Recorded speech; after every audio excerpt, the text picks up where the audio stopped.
이 은혜가 여러분 가운데 또 가정 속에 삶 가운데 이어지기를 주님의 이름으로 축복합니다. 아, 여러분 찬송가 70장이 뭐죠? 얼른 찾아보세요. 찬송가 70장. 찬송가 70장.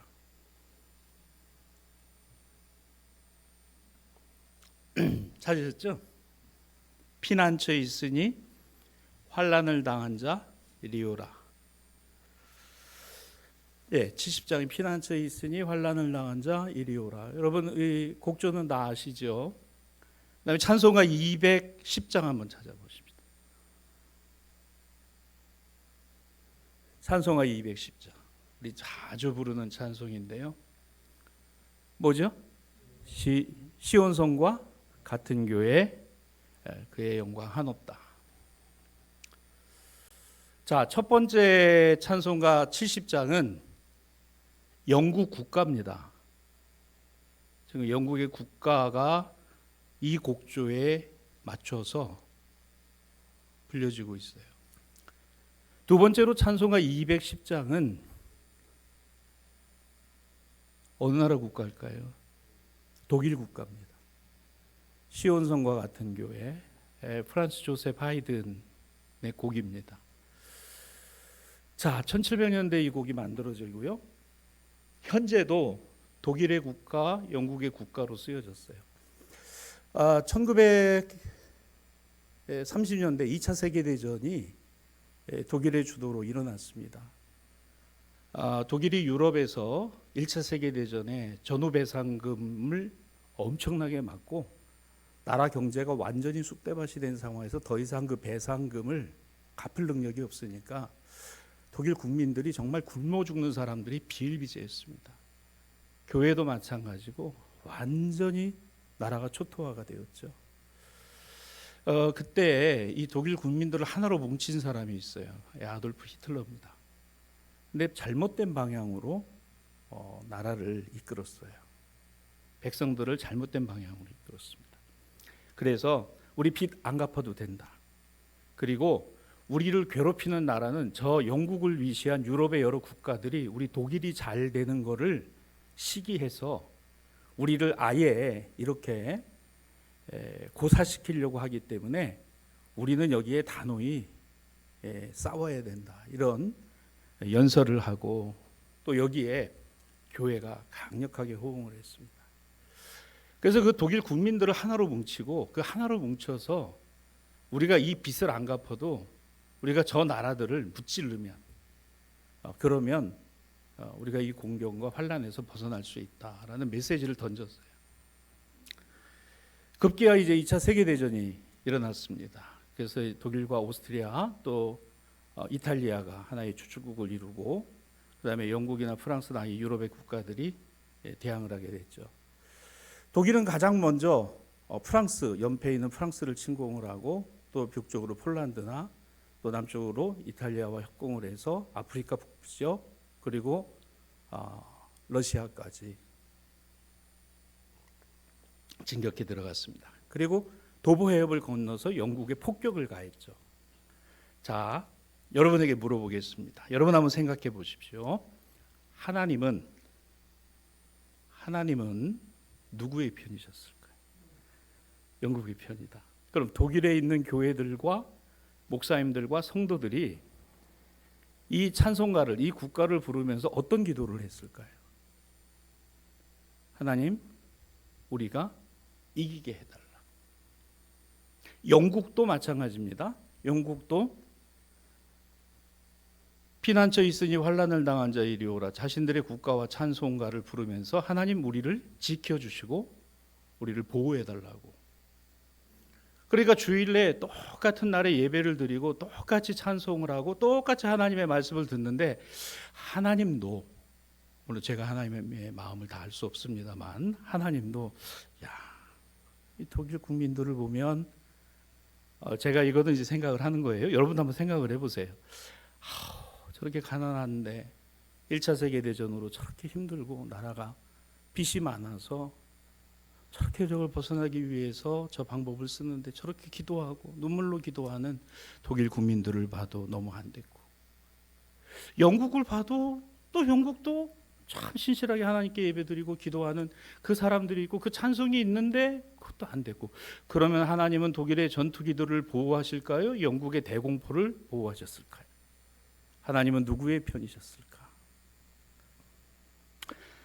여러분 참 뜬금없는 질문입니다만은 이제 설교 말미에 제가 한 가지 질문을 더 할 겁니다. 여러분 오늘 말씀의 주제는 이거예요. 어떤 관계입니까? 누구와? 하나님과 나 사이는 어떤 관계일까? 또 하나, 나와 내 주변은 어떤 관계냐? 맺을 거 맺고 끊을 거 끊고 이어갈 거 이어가고 단호하게 막을 건 막아야 되는, 이게 하나의 큰 주제입니다.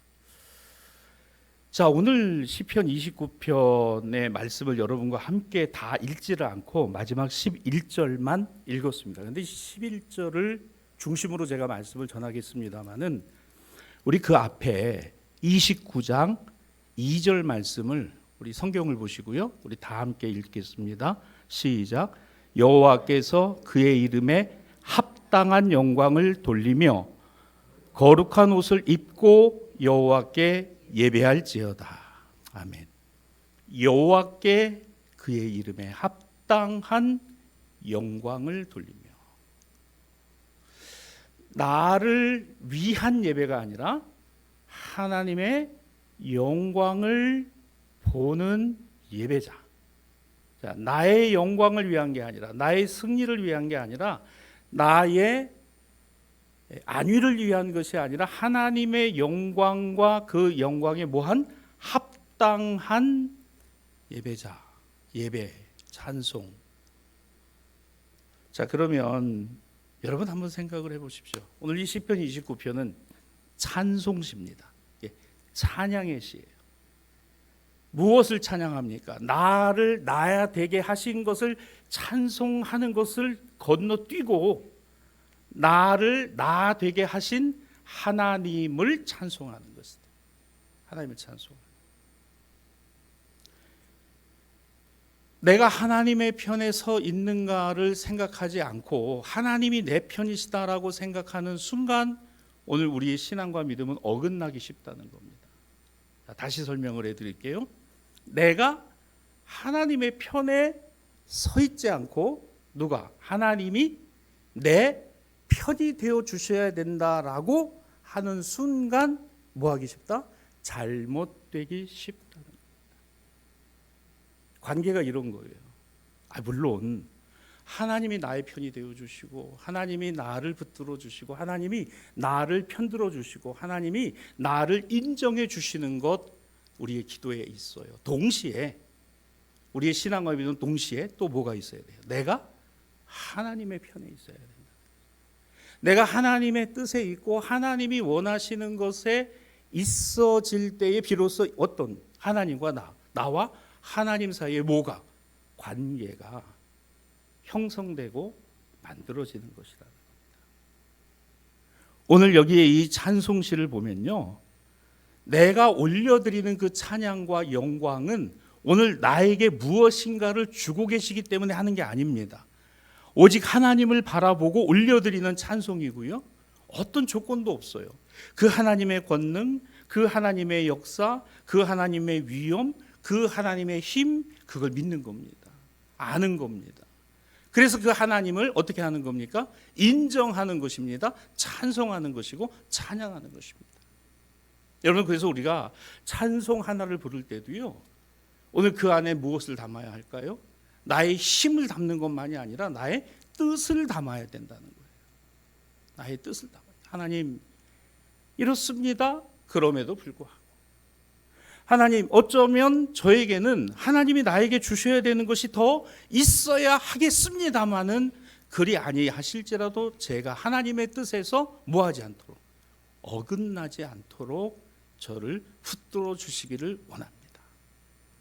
그러니까 여러분, 이 기도와 하나님과의 나와의 관계라는 게 그저 일방적으로 달라의 기도가 아니라 하나님, 제가 그렇게 어떻게 해요? 하겠습니다의 기도이기도 하다는 겁니다.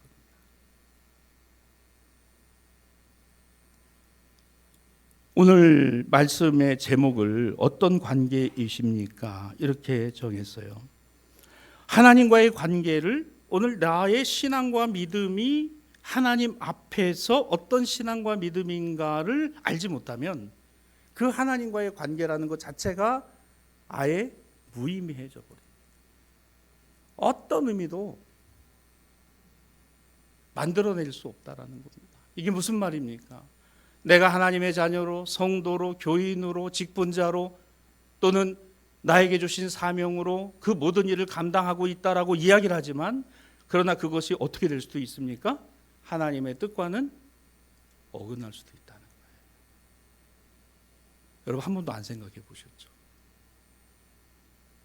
내가 가는 길이 항상 하나님의 뜻에 합당하다? 아닙니다. 합당할까? 이게 신앙의 자세예요. 합당하다? 그건 신앙이 아닙니다. 하나님의 뜻에 합당할까? 하나님의 뜻에 맞을까? 하나님이 원하시는 것일까? 이게 신앙입니다. 이게 묻는 거예요. 그러기 위해서 오늘 하나님과의 관계를 다시 한번 돌아보고 그 관계 안에서 우리의 신앙과 믿음을 세워가기 위해서 여러분에게 세 가지를 말씀을 드리고자 합니다. 자, 첫째는 이거예요. 자기 자신의 약함을 뭐하라? 인정하라는 겁니다. 왜요?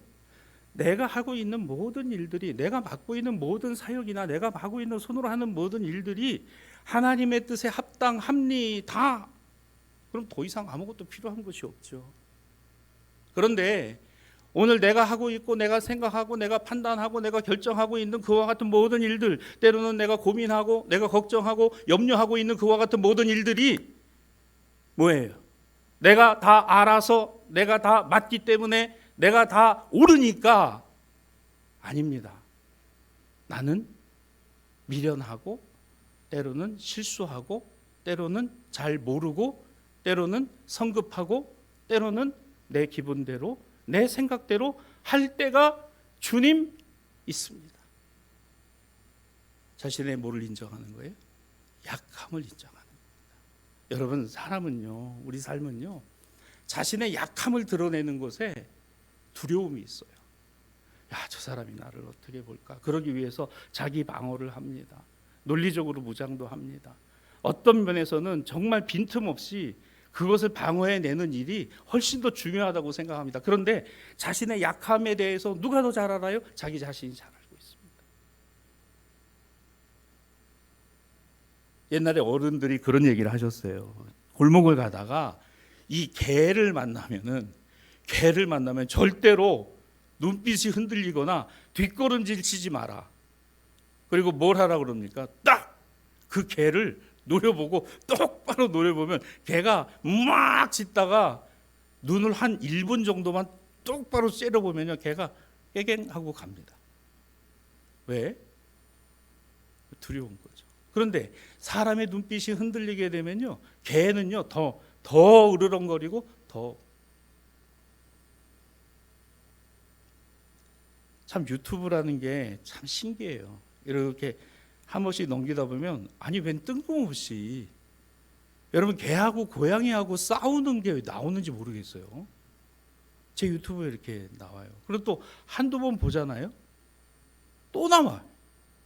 근데 여러분 개와 고양이가 싸우면 누가 이깁니까? 또 오늘 궁금해하셔서 또 집에 가서 한 번씩 또 다 개와 고양이의 싸움 이래가지고 또 찾아보실 것 같은데요. 보면요, 등치가 이런 개가 요만한 고양이한테 가가지고 으르렁해도 고양이는요, 고양이는 대부분의 고양이들은요 고개를 숙이지 않습니다. 그리고 똑바로 노려보고 웅크린 다음에 이 팔을 뻗어가지고요, 이 앞다리를 뻗어가지고 펀치를 날립니다. 일명 양펀치, 양이 펀치를 날려요.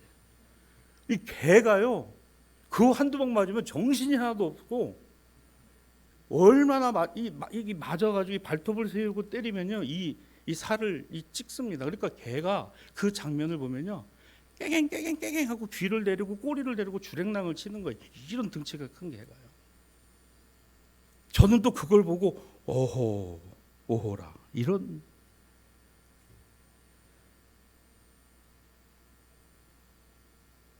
개가 이길 것 같죠? 아닙니다. 고양이가 이깁니다. 고양이가 어느 정도로 반사신경이 빠른가 봤더니요, 뱀이 움직여서 독을 뿜는 속도보다도 빠르다고 합니다. 그래서 고양이는 절대로 뱀에게 물리지 않는다는 거예요. 여러분, 우리 교회에서도 예전에 우리 고양이를 본의 아니게 기르게 된 경우가 있었죠. 그래서 우리 교회 주방하고 요 앞에다 이렇게 뒀을 때 이 교회 주변에 쥐들, 그래서 그 쥐 잡아오는 것도 너무 칭찬을 하니까 제가 한 2번 칭찬을 했더니 잡아다가 우리 사택 앞에다 이렇게 갖다 놓더라고요. 그걸 또 알아요. 그래서 또 갖다 놔가지고 또 저는 또 그걸 또 치우느냐고. 여러분, 쥐도 빠르잖아요. 근데 고양이가 훨씬 더 빠릅니다. 엄청나게 빠르요. 덩치는 작아도 참 그거 보면, 야, 이 동물의 세계라고 하는 것도 이게 알 수 없는 거구나. 여러분, 사람은요, 강하고 싶고 강해져야 한다고 생각하고 강한 것이 이기는 것이라고 생각합니다. 그런데 다시 우리 자막 좀 열어봐 주세요. 성경 우리에게 이렇게 가르칩니다. 자신의 약함을 인정해라.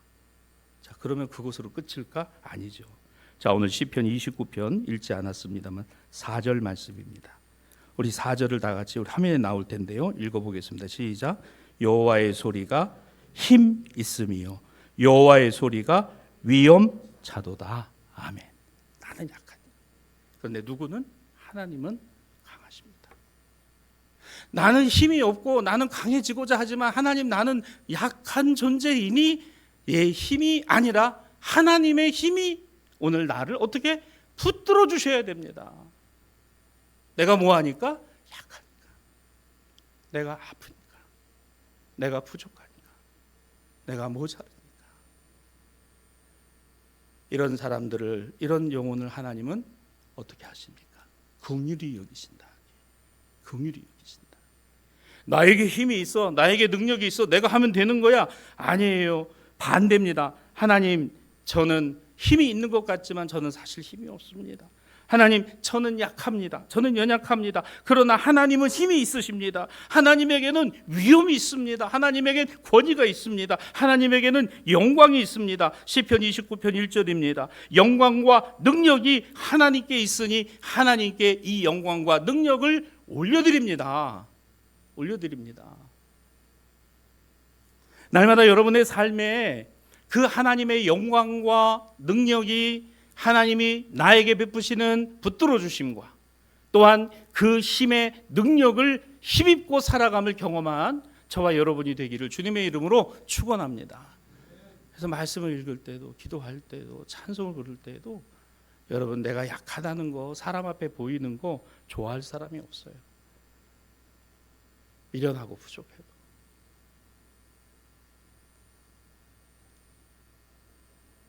오늘 아침에 이제 새로 지방회장 되신 목사님 저한테 전화를 하셨어요. 저는 무슨 일이 있는 줄 알고, 그리고 얼른 받았습니다. 이 지방회장님 무슨 일이세요? 그랬더니 지방회장님이, 고 목사님 잘 도와주세요.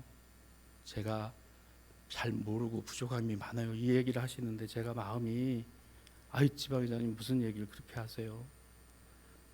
제가 부족하고 제가 모자른 것도 많은데 지방회장님 어쨌든 힘내시도록 제가 할 수 있는 한 많이 돕고 기도할게요. 제가 그 이야기를 듣는데, 여러분, 누가 어느 누구에게라도 내가 약합니다, 내가 부족합니다, 이 이야기 하기 쉽지 않습니다. 근데 저는 참 그 말씀을 듣는데, 제가 그런 뭔가의 힘이 되고 뭔가의 능력이 되고, 아니에요. 저도 그렇지 않아요. 근데 왜 그렇게 볼까? 근데 그런 말 하기가 쉬울까? 절대로 여러분, 사람은요, 다른 사람 앞에서 자신의 약함을 보여주고 자신이 약하다는 거 말하는 거 원하는 사람이 없어요. 그런데 오늘 그 안에 진심이 있습니다. 힘은, 성경 우리에게 이렇게 말합니다. 여호와의 소리가 힘이 있고 여호와의 소리에 위엄이 있다. 그 영광과 능력이 여호와께 있으니 여호와께 올려드리는 것이 마땅하고 합당하다. 그러니까 나의 힘으로만 한다라고 생각하지 말고, 나의 힘이 아니라 하나님의 힘으로, 하나님의 능력으로, 하나님의 붙드심으로 오늘 내가 감당할 수 있게 하여 주옵소서. 감당할 수 있게 하여 주옵소서. 그러니까 여기까지만 되어도 우리에게는 하나님의 은혜가 밀려온다는 거예요. 내가 강하고자 하면 얼마나 강할까요? 내가 힘이 있다면 얼마나 힘이 있을까요? 그렇습니다. 강할 때가 있고 힘이 있을 때가 있고 어떤 면에서는 다른 어느 누구보다도 앞설 때도 있을 겁니다. 그러나 인생은 결국 뭐예요? 시편 90편 3절입니다. 주께서 사람을 티끌로 돌아가게 하시고 말씀하시되 너희 인생들은 돌아가리라 하셨사오니. 사람이 어디로 가는 거예요? 티끌로 돌아가는 거라 그랬어요. 힘이 있습니다. 능력이 있습니다. 때로 그와 같은 때가 있습니다. 그러나 항상 그렇지 않아요. 다 이제 때가 좀.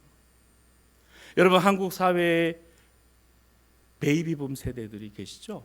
지금 앞선 세대로는 1950년대 후반 세대, 후반 출생하는 세대로부터 김명도 장님 손을 드셨는데 50년대 후반 세대로부터 저희 60년대 중반 세대까지가 소위 베이비붐 세대입니다.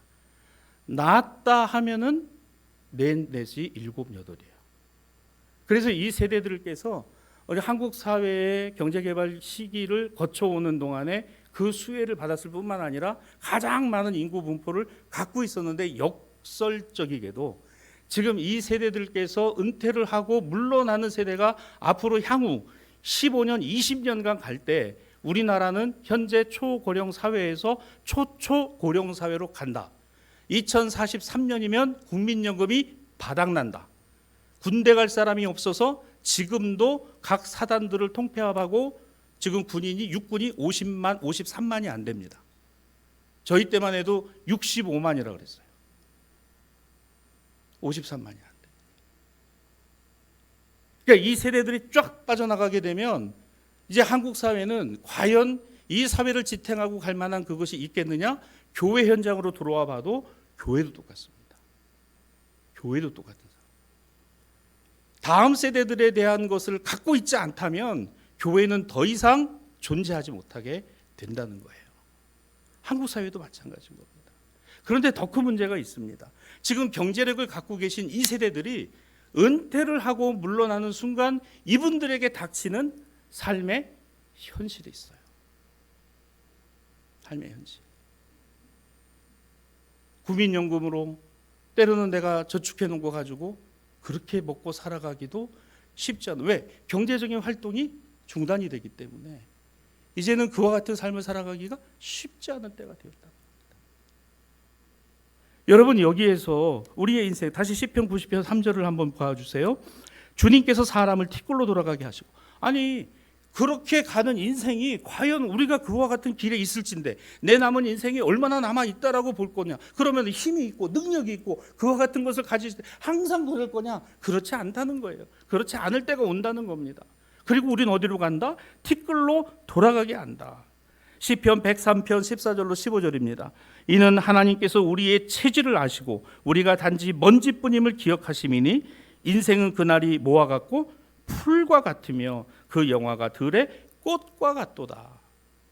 풀도 꽃도 피어지고 푸르름을 자랑할 때가 있지만 그것도 시들고 사라지고 없어질 때가 온다는 거예요. 여러분, 이제는 시간이 지나면 지날수록 우리에게는 그와 같은 시간들이 다가오고 있고 어쩌면 그 시간 안에 들어가 있기도 하다는 겁니다. 그러면 다시 돌아봅시다. 과연 내가 힘이 있었을 때, 능력이 있었을 때 나는 무엇을 했는가? 그 힘과 능력이 오늘 나에게 여전히 있는가? 아닙니다. 그 힘과 능력도 하나님이 나에게 주신 것이요, 나에게 주신 때였어요. 나에게 주신 시간이었습니다. 나에게 주신 젊음이었습니다. 그게 이제 서서히 지고 지나가는 것입니다. 그러니까 이 힘도 이 능력도 이 권능도 내게 아니었던 거예요. 누구의 것입니까? 하나님의 것입니다.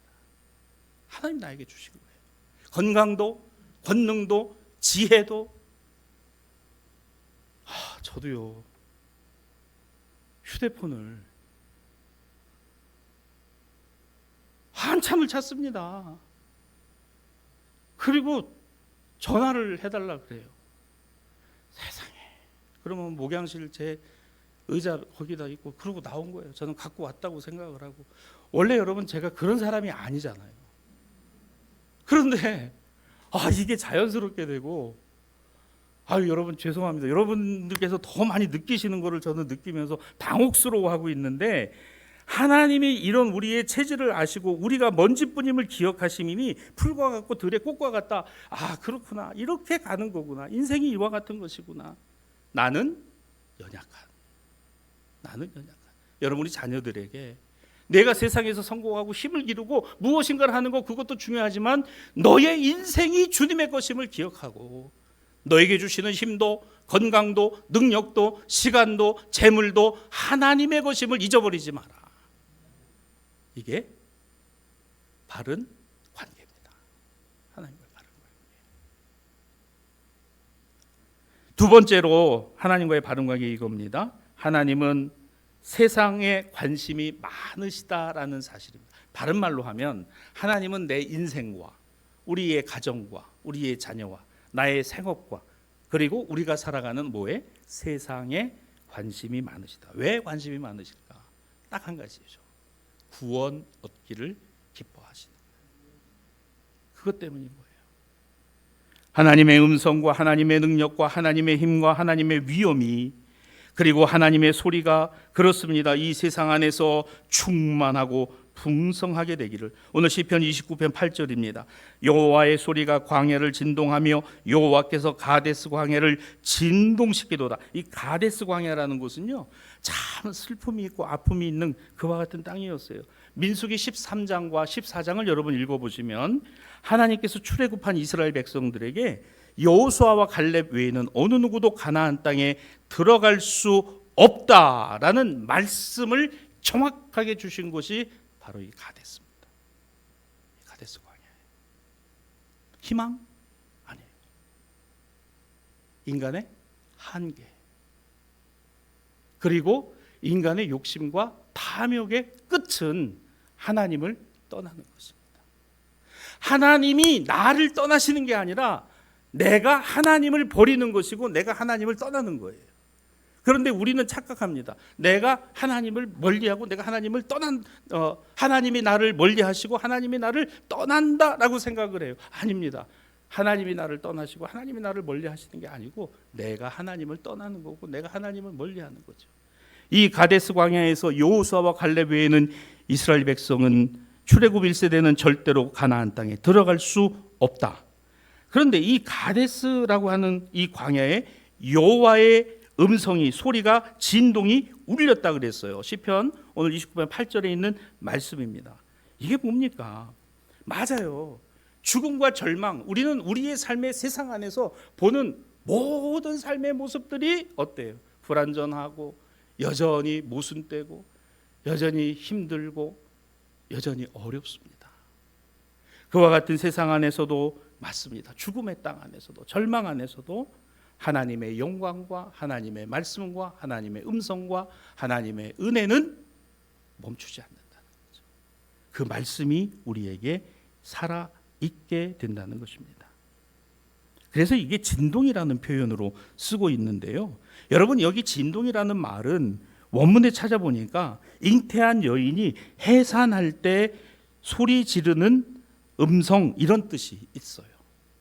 여호와의 진동, 그 진동이라는 것이 하나님께서 이 백성들을 향하여 강하게 말씀하심을 우리가 듣는 것. 세상을 향하여, 그렇습니다. 세상은 하나님의 음성을 못 듣습니다. 아니, 안 들려요. 그런데 우리는 그 하나님의 음성을 듣잖아요. 어떻게 듣습니까? 하나님이 세상을 이처럼 사랑하사 독생자를 주셨으니 이는 누구든지 저를 믿는 자마다 멸망치 않고 구원을 얻게 하려 하십니다. 서두에 제가 설교 때 그 말씀을 드렸어요. 하나님과 우리 사이에 뭐가? 관계가 바르게 세워지고 바르게 정립되는 것. 맞아요. 내 힘으로 내 능력으로 하나님이 우리에게 다가오시는 그 사랑을 연결할 방법은 아무것도 없어요. 그래서 누가? 예수 그리스도께서. 그래서 예수님의 이름으로 기도합니다. 예수님의 이름으로 모이는 겁니다. 예수님의 이름으로 주님 앞에 찬송을 드리게 되는 겁니다. 그래서 우리 교단의 모든 회의의 시작은 경건회예요. 기도를 하고 시작하는, 말씀 한 절을 읽고 시작하는. 여러분에게 당부하고 부탁드립니다. 출근하셔서 아침에 그 여러분의 삶의 자리에서 간단하게 하나님 오늘 나에게 주신 말씀이 혹시 있으면 그 말씀 한 구절, 그리고 그 하나님 앞에 기도로 하루의 생업을 한번 시작해 보십시오. 내 힘으로 하나님 오늘 하루 살아갈 게 아니라 하나님이 주시는 힘으로, 하나님 주시는 능력으로 오늘 이 하루를 살게 하여 주옵소서. 하나님이 나와 함께 하시니 내가 오늘도 하나님의 뜻에 합당한 사람으로 살아가도록 붙들어 주시고 인도하여 주옵소서. 이렇게 말이죠. 그렇습니다. 하나님은 세상에 관심이 많으세요. 우리에게 말씀하십니다. 저 세상을 저렇게 버려둘 게 아니라는 겁니다. 너희가 세상에 나가 살아가는 게 세상에서 단지 먹고 마시고 얻는 것에서의 목적이 아니라 그 세상을 구원하시고자 하시는 하나님의 뜻을 너희가 알고 살아가라 하십니다. 올 한 해 우리의 삶의 자리, 특별히 생업의 자리가 그 하나님이 관심하고 계시는 세상 안에 내 생업이 있고 직업이 있고 손으로 하는 일이 있음을 우리 모두가 기억하는 성도들이 되시기를 주님의 이름으로 축원합니다. 마지막 세 번째로, 이 관계는요 오직 다른 것이 아니라 하나님의 전능하심만을 믿고 확신해야 한다는 겁니다. 누구의 전능하심? 하나님의 전능하심이에요. 여러분, 내가 알 수 있는 것도 있어요. 내가 판단할 수 있는 것도 있습니다. 내가 예측할 수 있는 것도 있습니다. 그러나 그것으로만이 아니라 오직 하나님만이 전능하십니다. 오늘 이 믿음과 확신이죠. 하나님은 가데스 광야에서도 이 백성들을 향하여 진동하시는 음성으로 하나님의 백성이 그 길을 잃지 않고 그 길에서 하나님을 찾고 그 하나님의 인도하심 안에 살아가기를 원하신 분이고, 하나님은 세상을 그와 같이 바꾸고 세상이 온전히 당신의 나라로 변화되기를 원하시는 분이시라는 것을 우리가 압니다.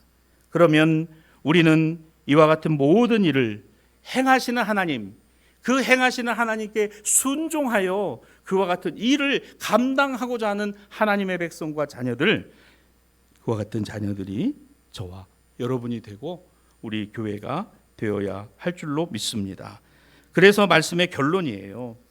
11절입니다. 우리 다 같이 한번 시편 29편 11절 읽겠습니다. 시작. 여호와께서 자기 백성에게 힘을 주심이요 여호와께서 자기 백성에게 평강의 복을 주시리로다. 아멘. 말씀을 결론을 맺겠습니다. 하나님이 내 편이시냐, 이걸 따지고 구하기보다는 내가 하나님의 편에 서 있는가, 이거 항상 잊지 않았으면 좋겠습니다. 왜 그럴까요? 하나님은 단 한 번도 내 편이 아니신 적은 없어요. 근데 나는 하나님 편에 섰다가 어떤 때는 슬쩍 빠졌다가, 그리고 어떤 때는 하나님이 찾아오시는 것 같으니까 뒷골목으로 도망치기도 했다. 그래요. 그리고 하나님은 좀 가만히 계세요. 제가 알아서 할 테니까. 이럴 때도 있고. 그와 같은 인생이 우리는 다시 말씀 앞에 서게 될 때 이 말씀이 우리를 교훈합니다. 우리를 책망하고 우리를 바르게 의롭게 세워져 가기를 가르쳐 줍니다. 시편 29편 2절입니다. 거룩한 옷을 입고라는 말이 나오죠. 여호와께서 그의 이름에 합당한 영광을 돌리며, 여호와께 그의 합당한 이름에 영광을 돌리고 거룩한 옷을 입으라. 여러분이 거룩한 옷이 뭡니까? 은혜의 옷이요, 사랑의 옷이요, 성령의 옷입니다. 세상에 나가서 고래고래 소리 지른다고 세상 바뀌는 거 아닙니다. 골방에서 가슴을 치며 나라를 그리고 민족을 아파하며 기도하는 그 가슴 아픈 기도 한마디가 하나님의 보좌를 움직이고, 하나님이 내 편이 되어 주셔야 된다라고 고래고래 소리 지르기보다는 하나님, 제가 하나님 편에 항상 서 있기를 원합니다. 이 기도가 하나님께 더 다가가는 기도라는 것을 오늘 우리는 시편 29편에서 깨닫습니다. 그래서 그 하나님의 편에 서 있는 사람. 자, 제가 마지막으로 한 가지 이야기를 한다 그랬죠. 자, 그 이야기가 뭘까? 예를 들어 축구 시합을 하는데요. 그 축구 시합을 할 때 축구 감독이 참 예수님 참 옛날에 그 차범근 감독 같은 사람 분도 이제 그 크리스찬이잖아요. 하나님, 저들을 꼭 무찌르고 이기게 해 주시옵소서. 이렇게 기도하기보다는 하나님, 오늘 경기가 정말 우리에게 승리를 주시면 감사하겠는데 다치지 않고 정정당당하게 바르게 경기할 수 있는 그와 같은 시간이 되었으면 좋겠습니다. 하나님은 어떤 기도를 들으실까요? 맞습니다. 우리 기도가 하나님과의 바른 관계 안에서 나오는 기도예요. 바른 관계 안에서 바른 신앙이 됩니다. 교회하고도 마찬가지입니다. 바른 관계해야 돼요. 목회자하고도 마찬가지입니다. 여러분 잘 기억하시기 바랍니다. 그래야 그 신앙과 믿음이 어긋나지 않습니다.